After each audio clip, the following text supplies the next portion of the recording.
The Kansas City Chiefs just drafted exactly what the NFL feared. So we're going to be going through that and 3 other stories in today's video. So make sure to like this video, and if you want more Kansas City Chiefs news content like this, make sure to subscribe to the channel by hitting that red button down below.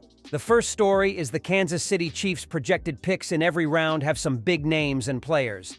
The Kansas City Chiefs, who have won the last 2 Super Bowls, are always at the center of attention when they enter the NFL mock draft with the final pick in the first round. Fans and analysts alike are always eager to know the team's picks, and General Manager Brett Veach provided some insight into the Chiefs' strategy. Veach acknowledged that the team needed players at both the wide receiver and offensive line positions, and was looking for talented players who could compete for playing time on both offense and defense. As the defending Super Bowl champions, the Chiefs had the last pick in the first round, but they could still secure a valuable addition to their team. Troy Fautanu, an outstanding offensive tackle, was still available at the 32nd pick, and the Chiefs can jump at the chance to bring him on board. With Fautanu's potential to make an immediate impact, the Chiefs' front office can be safe with this selection.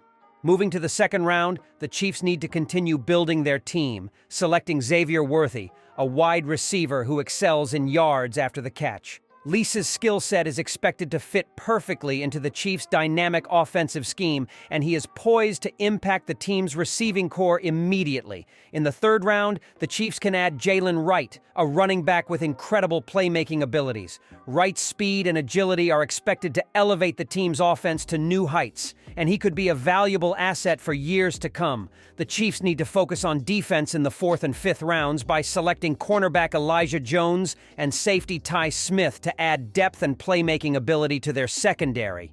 These picks could bring the Chiefs added versatility and depth on the defensive end of the field. The Kansas City Chiefs are on the prowl for a 3rd straight Super Bowl, but they've got to address a couple of big gaps left on the roster. There's no better time to do that than the NFL draft. The conventional wisdom in the lead-up to the draft has been that KC will use the number 32 overall pick to get Patrick Mahomes some more help. He was already working with a weak receiving core, and now Rashee Rice is in trouble with the law. The team's best returning WR could be facing a multi-game suspension, but there are rumblings that could be pointing in a different direction. That's because the Chiefs also need help on the offensive line, and the window to address that need is narrow. Benjamin Albright's most recent mock draft has the Chiefs going with offensive tackle Kingsley Suamataia out of BYU with the final pick of the first round. Vinny Iyer of the Sporting News also projects that selection. It's not just prognostications from Albright and Iyer that have us thinking Suamataia could be the pick. There's tons of talk out there about a run on offensive tackles in the first round.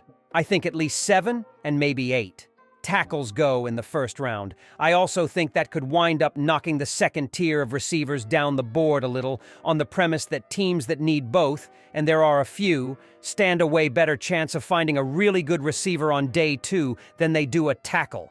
Albert Breer wrote for Sports Illustrated. The Chiefs are one of those teams that need both, so it could come down to a calculated choice. The second story is Chiefs' re-signing of Jack Cochran solidifies LB core for 2024.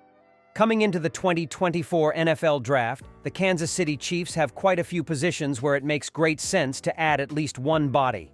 Linebacker, however, is one of the few that already contains plenty of in-house talent. With the re-signing of a familiar face, that's even more so the case. On Tuesday, the NFL Transaction Wire revealed that Jack Cochran is re-signing with Kansas City. Cochran, who turned 25 in February, was an exclusive rights free agent this offseason. With 2 accrued seasons under his belt, Cochran was extended a minimum qualifying offer by the team. As is standard for players with his experience, he'll make $985,000 in 2024-25. Cochran will account for just 0.4% of the Chiefs' salary cap. Thus far in Cochran's career, he's played in 32 regular season games with 1 start and logged 37 combined tackles. He also has a pass broken up. He appeared in all 17 games for Kansas City this past campaign, playing 180 defensive snaps for Steve Spagnuolo's unit. As one of Dave Toob's valued core players, Cochran amassed 336 snaps on special teams in 2023 before seeing the field 85 times in the playoffs. Getting Cochran back in the fold is a wise move. Not only does he have experience in the system, but with the NFL's new kickoff rules rolling in, he'll come in handy. Tube, Spagnuolo, and linebackers coach Brendan Daly all rave about his consistency and the value he brings. At the price point he comes with, a team can't do much better for an end-of-roster piece. There's also a ripple effect on the linebacker unit as a whole.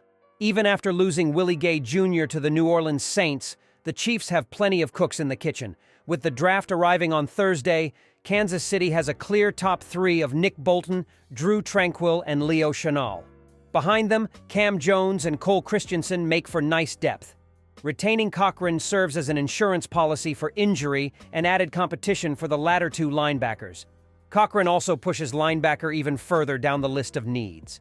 Aside from kicker and perhaps safety, there may not be a more well-insulated or secure group than linebacker on the roster now. In recent years, Veach has added talent on day 2 of the draft and supported his current linebacker collective.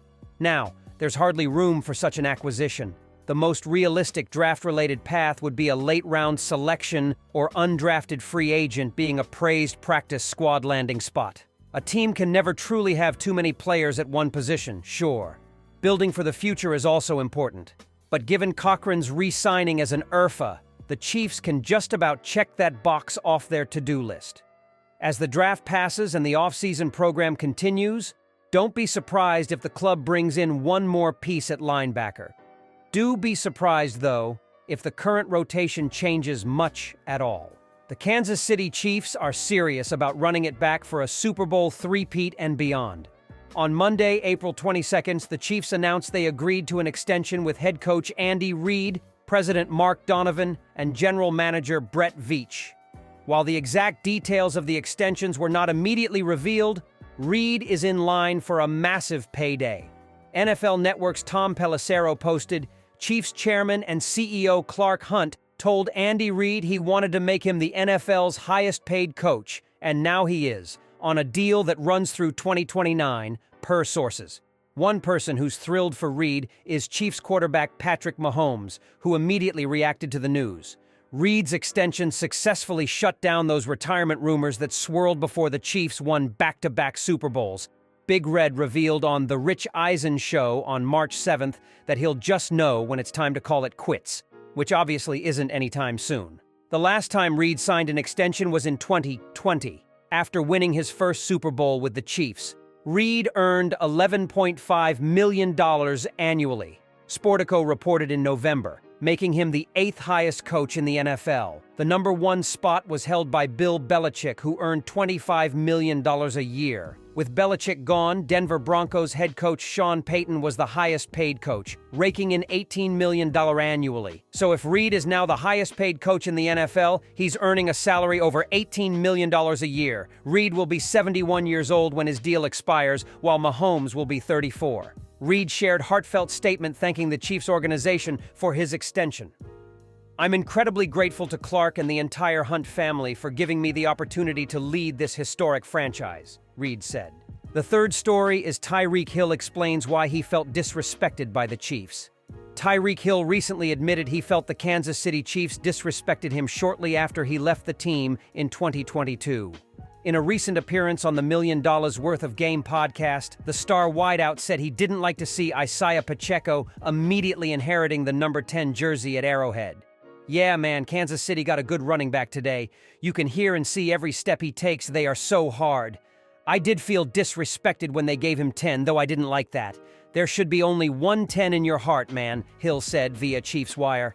Before he joined the Miami Dolphins, Hill enjoyed a fruitful stint in Kansas City, forming one of the greatest QB and WR duos with Patrick Mahomes to help the team win the Super Bowl in 2020. His departure seemed to threaten the Chiefs' title aspirations by then, but Mahomes continued to succeed even without Hill by leading the franchise to back-to-back championships in 2023 and 2024.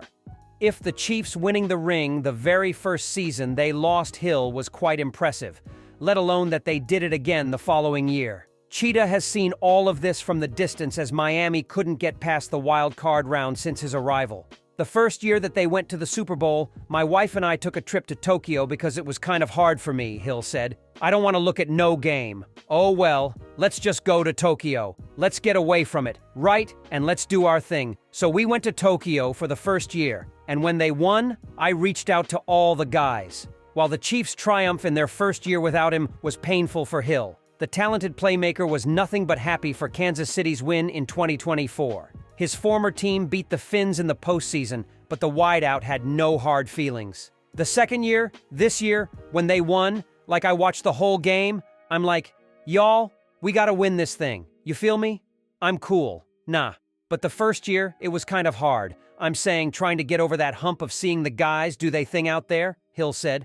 Widely regarded as the fastest player in the league and arguably the best wideout, Cheetah shocked the world by joining the Dolphins in 2022. But before he knew about Miami's interest, his desire was to stay with the Chiefs. I wanted to be in KC 100%.